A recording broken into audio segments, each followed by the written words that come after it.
Sveiki visi! Džiaugiamės ir vėl galėdami sveikintis pokalbių svajonių šuo pažink veislės metu. Tai yra pokalbiai, per kuriuos iš patyrusių veisėjų, teisėjų, veislės entuziastų, veterinarų išgirsime apie jų mylimas veislės. Lietuvos kinologų draugija tikisi, jog šie pokalbiai padės ne tik geriau pažinti mūsų augintinius, bet ir išsirinkti savo svajonių veislę šuns dar neturintiems. Taip pat labai kviečiame apsilankyti draugijos svetainėse www.kinologija.lt bei mesiršunis.lt. Čia rasite ne tik kitų veislių pristatymus, bet ir įvairios kinologijos entuziastams naudingos informacijos. Na, o šiandien išgirsime apie mažus, trumpakojus, bet visgi nuostabaus žavesio barzdočius. Šiurkščiaplaukius taksus. Taigi žiniomis bei patirtimi apie šią veislę šiandien pasidalins Veislynų Baltų linija savininkė Ginta Balčetienė. Sveiki, Ginta. Sveiki, Ievute. Gal pristatytumėte, kas mums šiandien padės papasakoti apie veislę? Mačiau, jog turite keturkojį šalia savęs. Taip, šalia manęs atėjo pasiklausyti, matyti, ką kalbėsime. Kiti du užėmė savo vietas, įprastas miega, o šitas, kadangi jauniausias, yra labiausiai smalsus, viskas jam įdomu, tai atėjo šalia paklausyti ir padėti man pakalbėti apie jas. Tai gal tada ir papasakotumėt, kaip pas jūs namuose atsirado pirmasis šiurkščiaplaukis taksas? Tiesiog draugų tarpe buvo žmonių, kurie parodom, reiškia, dalyvavo parodose ir kažkaip visą laiką žiūrėdavau su tokiu lengvu, tokiu kaip ir pavydu, kaip ir noru, lyg tai ir aš norėčiau ir viską, betgi neturiu šuns. Tai taip gavosi, kad galvoju, na dabar tai tikrai aš būtent su taksu dalyvausiu parodose ir paskatino mane tą dalyvauti, nežinau, šunų pasaulyje gal žinot ir Modesta Malinauskaitė, kuri turi špicus. Kažkaip tai mes draugavom šeimom ir viskas prasidėjo nuo to, kad jinai mane stipriai užmotyvavo dalyvauti parodose ir būtent įsigyti savo širdžiai mielą šunį, tai kuris, aišku, turėjo būti taksas. Bet taksas, kadangi jie, kaip vėliau papasakosim, yra kelių dydžių, kelių ten plaukų yra skirtingų, tai kažkodėl tai man visą laiką imponavo būtent tie barzdočiai, šiurkščiaplaukiai.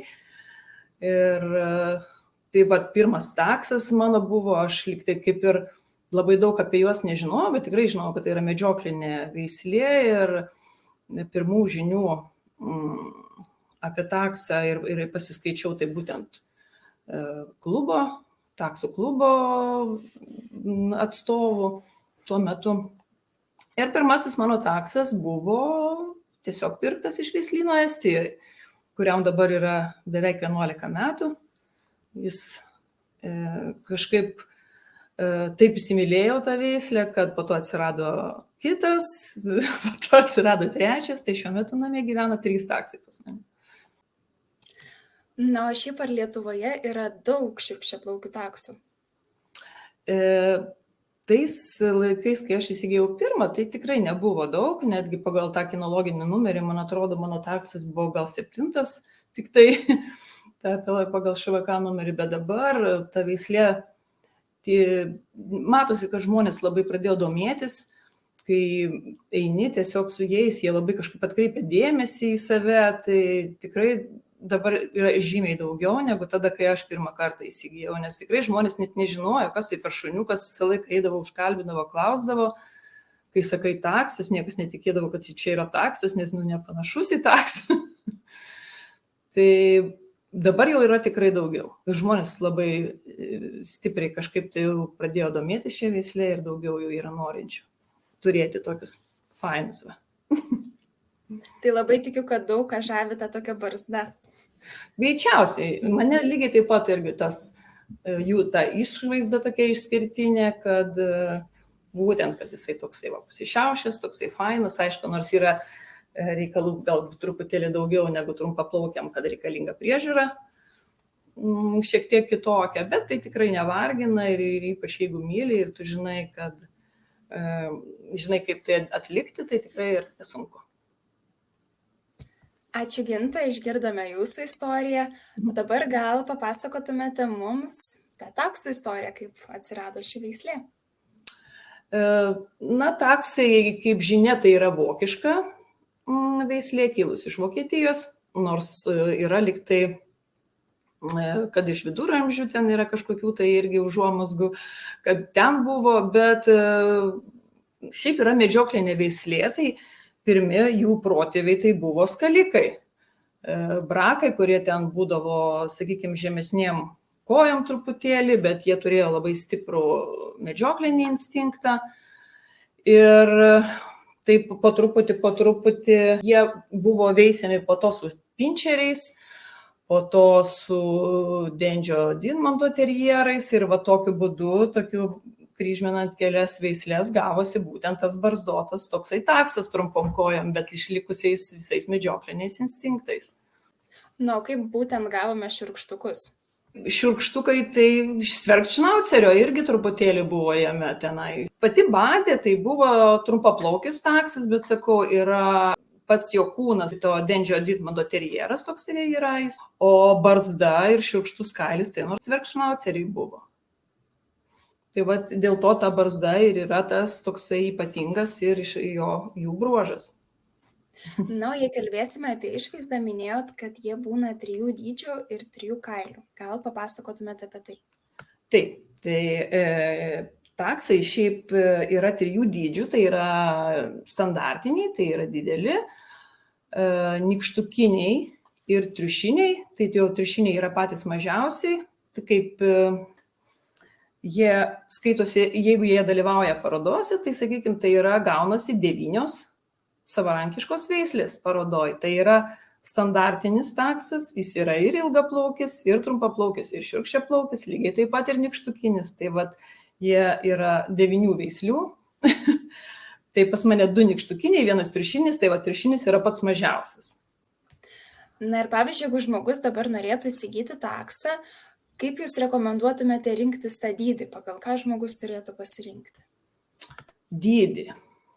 Na, žinokit, negaliu pasakyti pagal ką. Dažniausiai, aišku, standartiniai taksai sako, kad jeigu didesnis, tai galbūt jisai medžiokliai labiau tinka, bet tikrai paneigsiu šitą mitą, nes ir mažas taksiukas, ir nesvarbu netgi kailio struktūra, ar trumpaplaukis, ar šiurkščiaplaukis, bet jie visi, šiaip taksas pats kaip šuo, jis yra labai drąsus šuo. Ir tikrai, ar jisai mažesnis, nykštukinis ar triušinis, tikrai, žinokit, jisai niekuo charakteriu nesiskirs nuo standartinio takso. Tai galbūt kažkam tiesiog didesni šunys labiau patinka negu mažiukai. Čia tikrai dydis neturi jokios įtakos. Tiesiog galbūt vizualiai žmogui labiau patinka didesnis. Na ir daug kalbėjom apie tą barzdą žavę ir matome šiurkštų kailį. Tai kokiagi yra to kailio priežiūra? Kailio priežiūra, tai šiaip šiurkščiaplaukiai taksai, jie turi povilnę. Ta povilnė, jį dengta yra tokiais šiurkščiais plaukais ir tikrai neužtenka jo tik tai iššukuoti. Reikia, labai priklauso nuo kailio struktūros. Vienas kailis būna tikrai, plaukai būna šiurkštesni, tai dažniausiai rečiau tada reikia triminguoti. Triminguoti tai yra pešti. Tai tas pats, kas pešti. Šukuoti tikrai neužtenka.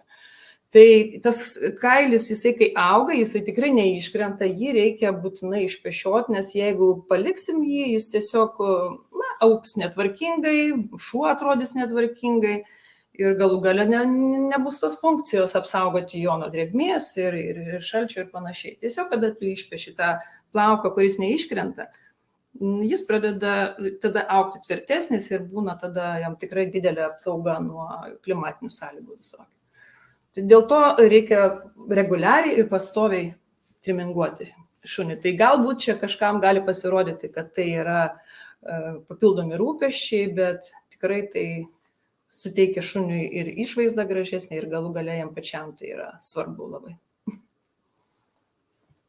Na, o ar šios veislės šunys daug šeriasi? Šiurkščiaplaukiai taksai, tai žinokit, nebūtinai, kad čia taksas ir jisai nesišeria. Visi šiurkščiaplaukiai šunys, kurie yra triminguojami, pešami, jie tikrai yra mažiau šeriasi, tikrai. Negaliu sakyti, kad visai ne.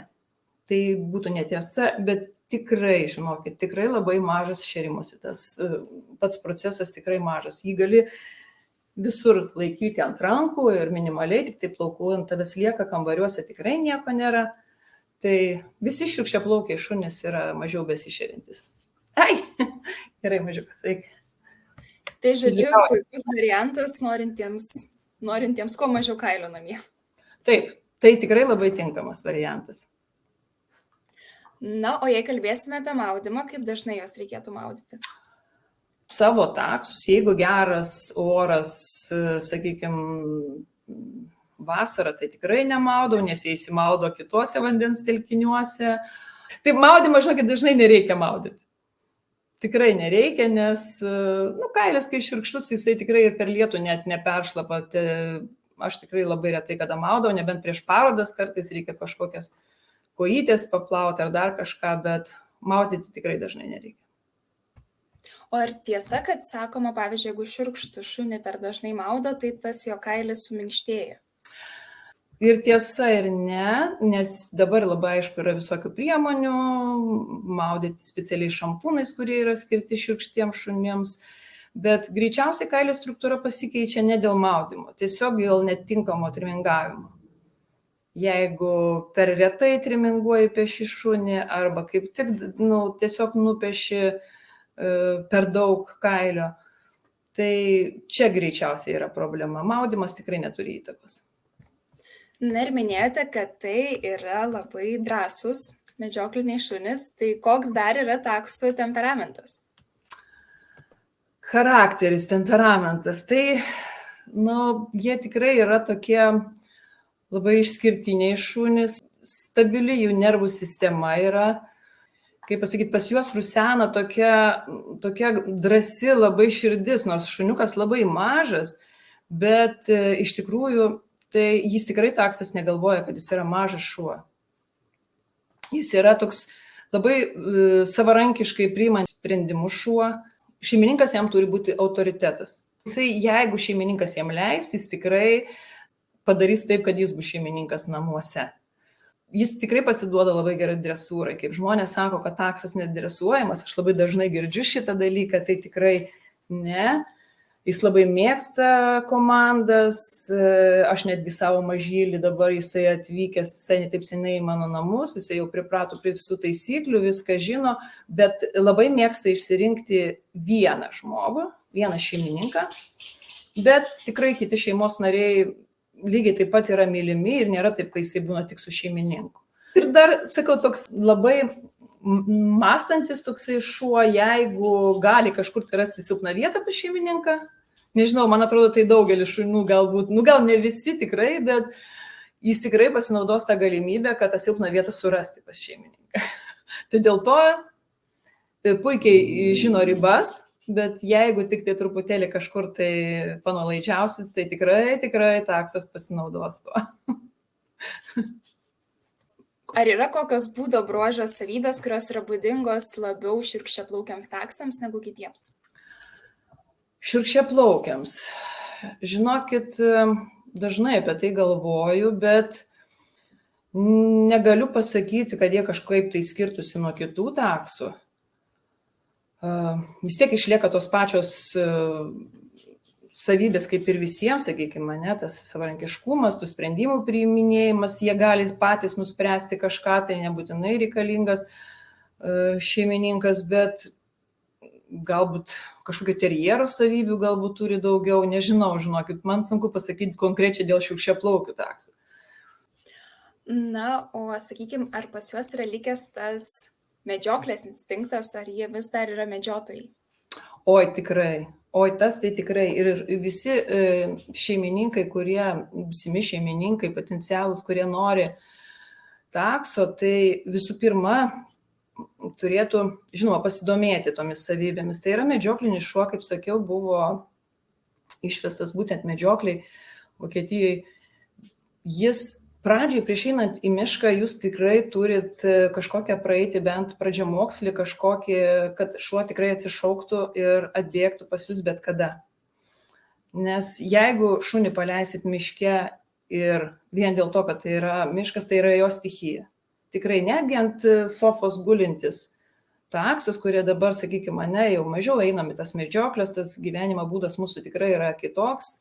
Galbūt yra žmonių, kurie tikrai būtent tiesioginė paskirtis, kaip yra jo medžioklė, jie eina į medžioklę, tos instinktus lavina, bet netgi tas šuo, kuris su šeimininku tingiai guli ant sofos, jis atėjęs į mišką, jis visiškai atsigauna. Absoliučiai visiškai atsigauna. Ir jeigu jis nemokės grįžti pas šeimininką, neatsišauks, tai tikrai jūs tik jo pėdutės ir pamatysit.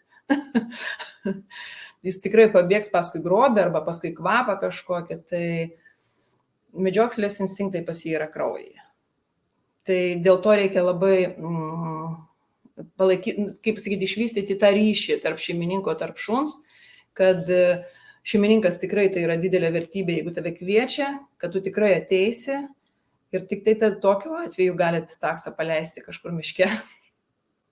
Na, minėjote tą ryšio vystymą, tai kaip jums atrodo, kaip yra geriausia tą ryšį vystyti, kaip jūs vystote jį su savo šunimis?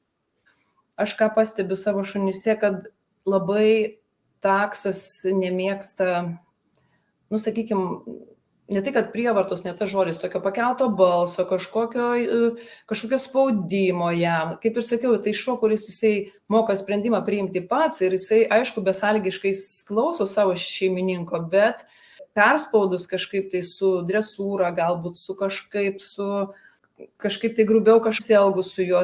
Taksas labai užsidaro, gali būti netgi tapti baikštus ir paskui šeimininkas nežinoti, kas yra.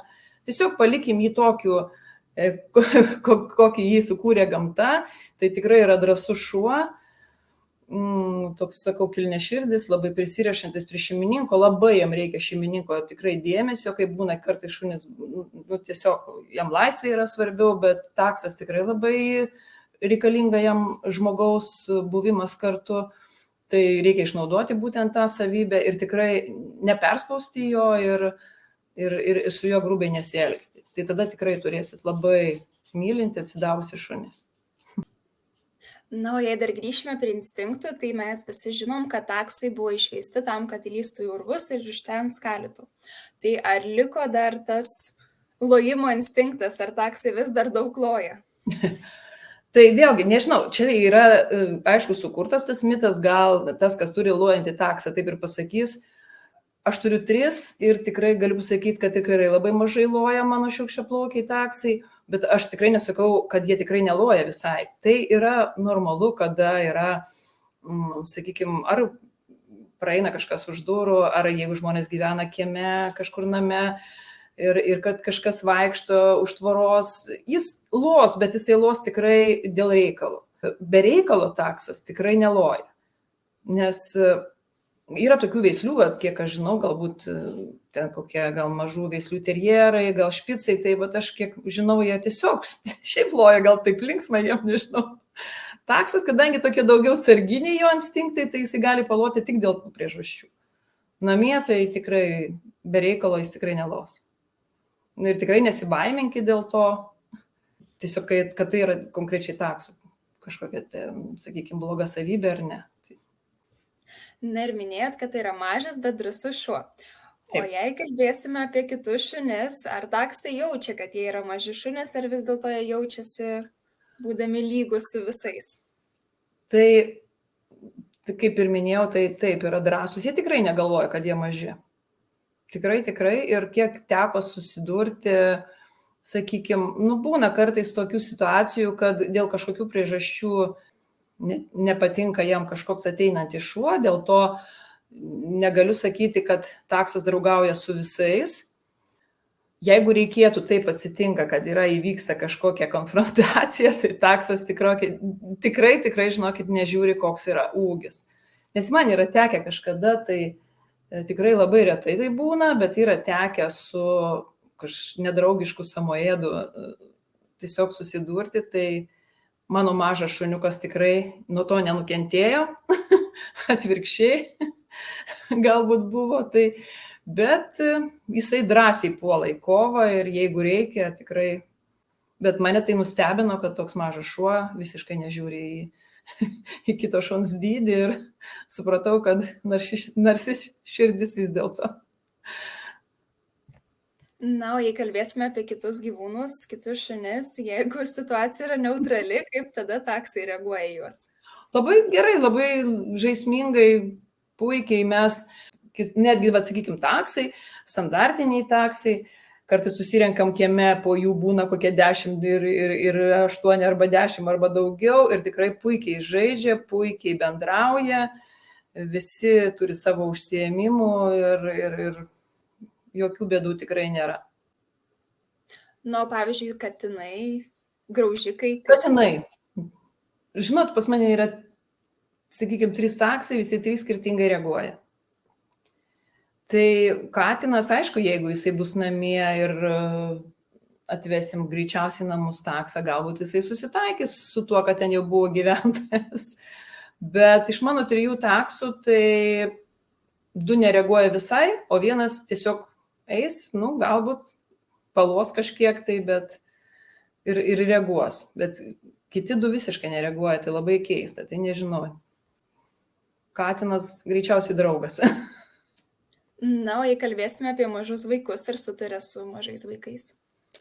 Tikrai sutarė su mažais vaikais, bet reikia galbūt prieš pažindinant vaikučius tiesiog kažkiek tai pasakyti, kad patys vaikai tiesiog teisingai prieitų prie šuniuko. Šuo mažas ir mažo ūgio ir jam viskas, kas ateina iš viršaus, tai yra, atitinkamai jis reaguoja kaip į grėsmę.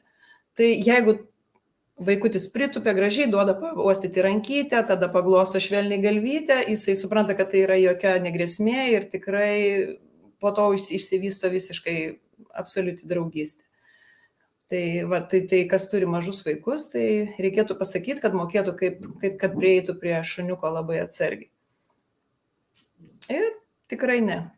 Tikrai jisai su vaikais labai gerai sutarė. Aš turiu 2 anūkus, tai iš pat pirmo karto, žinokit, tikrai tai yra abipusė meilė.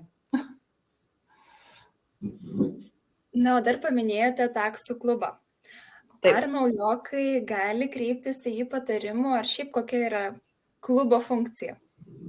Šiaip, taip, žinoma, mielai atsakysim visus klausimus, gali rašyti, gali skambinti, tikrai naujokus pakonsultuojam ir tiesiog, kad žmonės galbūt nedrįsta, galbūt neturi tokio įpročio, nežinau, prieš įsigijant šunį tikrai rekomenduočiau visiems.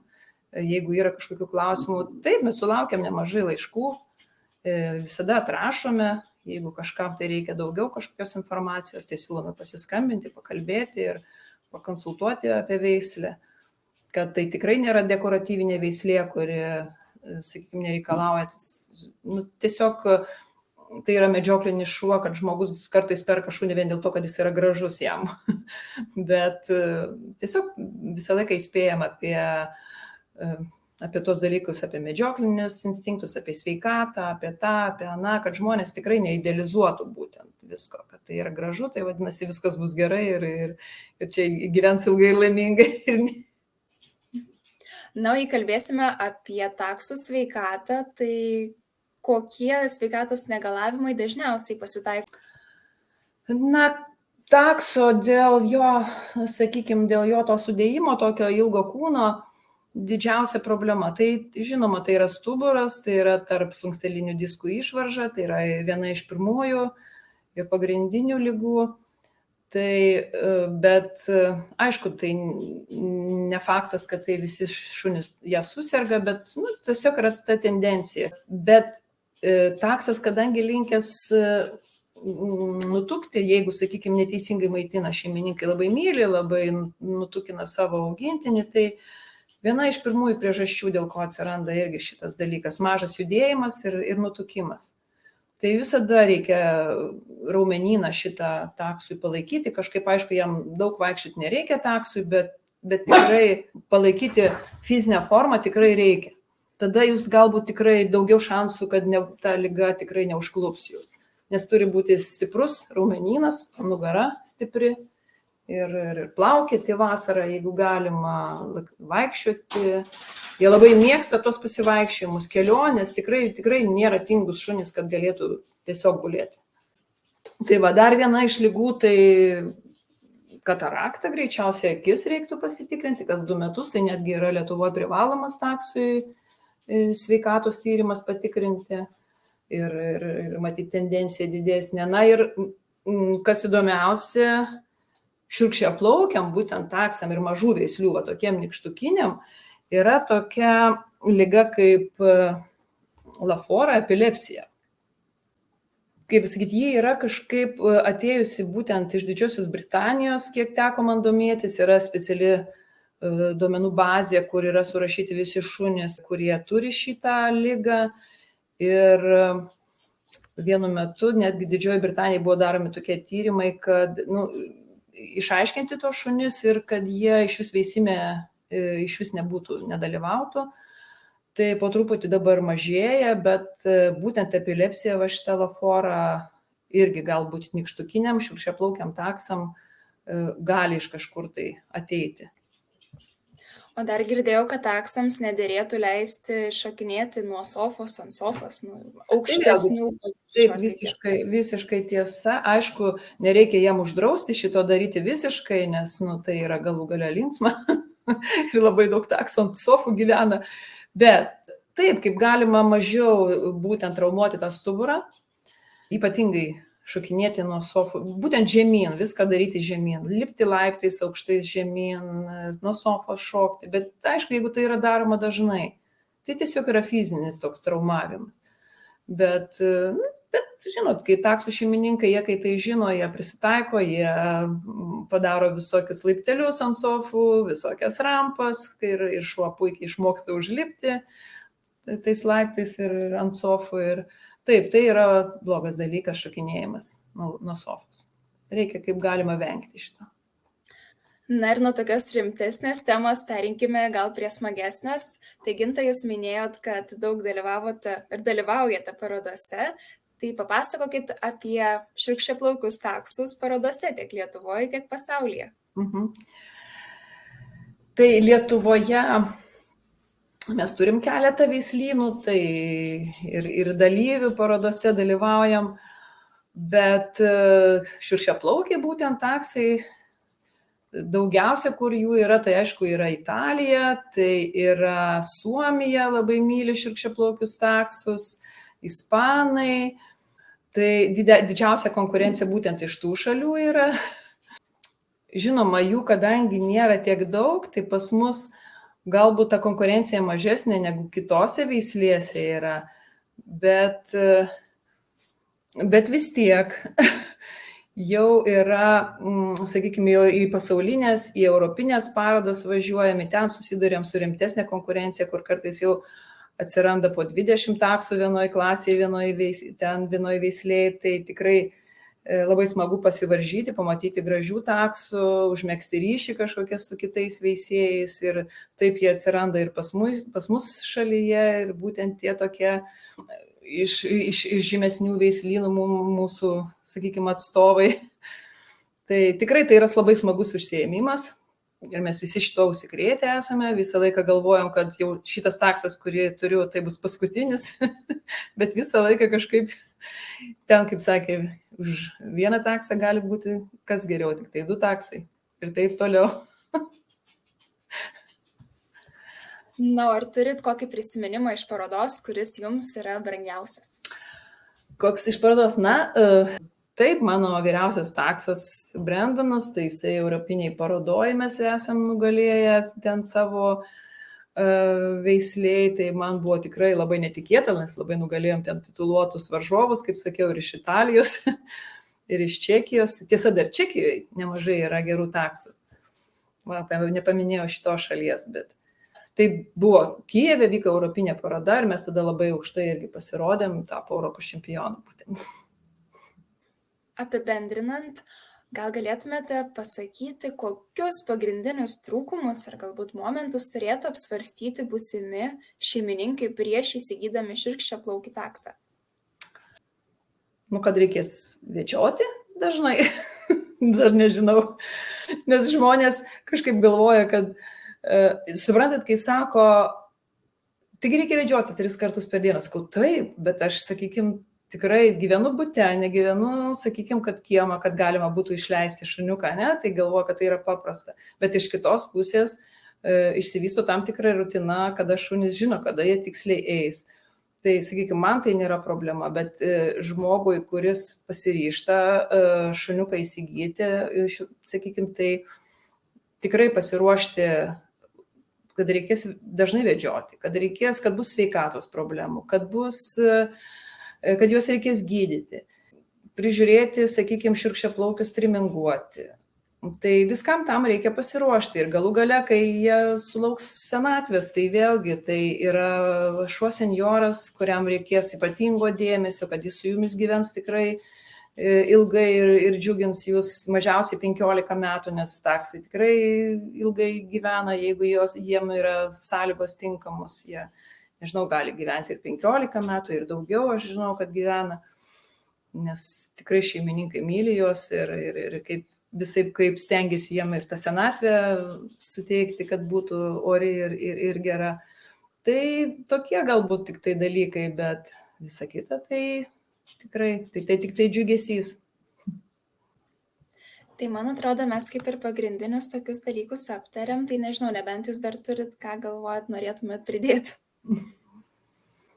Žmonėm palinkėti, kad, sakykime, kad augintiniai, tiesiog, kad jie augintiniai teiktų kuo daugiau džiaugsmo, kad tai nebūtų jiem našta kažkokia tai. Nes kai šunelis ateina į jūsų šeimą, tai yra jūsų šeimos narys. Ir kad visą meilę tiesiog jie jums atiduoda. Tiesiog, kad tai žinotų, kad tai yra labai smagus užsiėmimas. Prisiminti, mylėti ir leisti būti mylimiems. Taip. Nuoširdus ačiū Lietuvos kinologų draugijos veisėjai Gintai už skirtą laiką, žinias ir patirtį. Ačiū visiems besidomintiems šią veislę ir Lietuvos kinologų draugijos mokymo centro komanda dėkoja visiems žiūrėjusiems ir linki šiurkščiaplaukių taksų mylėtojams kuo didžiausios sėkmės. Iki kitų susitikimų. Taip, sėkmės visiems.